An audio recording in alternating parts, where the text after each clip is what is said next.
एक धूर्त तांत्रिक हर रोज एक सुंदर कन्या के साथ सहवास करता था।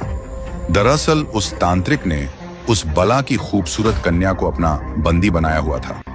उस धूर्त तांत्रिक के पास जल के 2 कलश थे जिनमें जादुई जल था।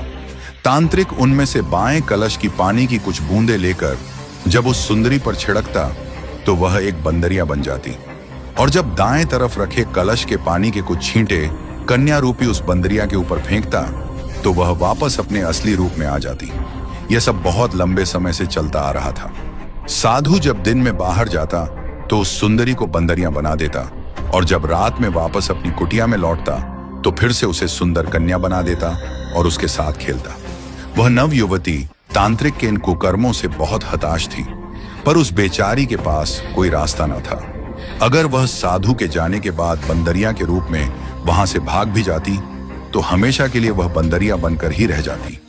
अब कम से कम रात के समय तो उसे अपना असली रूप मिलता है।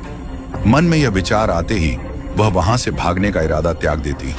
समय बीतता गया। संयोगवश एक दिन शिकार की तलाश में घूमते घूमते राजा विक्रमादित्य उस घने जंगल में आ पहुंचे। जब वह प्यास से बेहाल घोड़े से उतरकर पानी पीने के लिए उस धूर्त तांत्रिक की कुटिया के सामने बने एक कुएं के पास पहुंचे तो उनकी नजर पेड़ की डाल पर बैठी उस बंदरिया पर पड़ी। शुरू में तो राजा विक्रमादित्य ने उसे एक साधारण बंदरिया ही समझा, पर राजा विक्रमादित्य को देख उस बंदरिया ने उछल कूद शुरू कर दी। जब राजा विक्रमादित्य ने उसकी यह हरकत देखी तो उस पर गौर किया तो महसूस हुआ जैसे वह बंदरिया अजीब ढंग से उछल कूद करते हुए उनसे कुछ कहना चाहती है। उसकी हरकत देख राजा विक्रमादित्य ने विचार किया कि कुछ तो गड़बड़ है।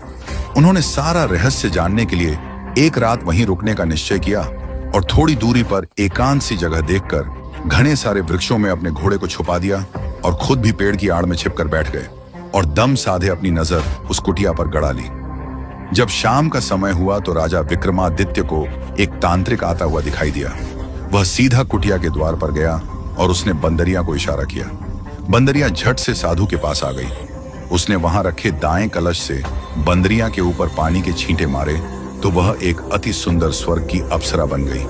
तांत्रिक तभी उस अप्सरा को ले कुटिया के अंदर चला गया। सारा माजरा देख राजा विक्रमादित्य की आंखें फटी की फटी रह गईं।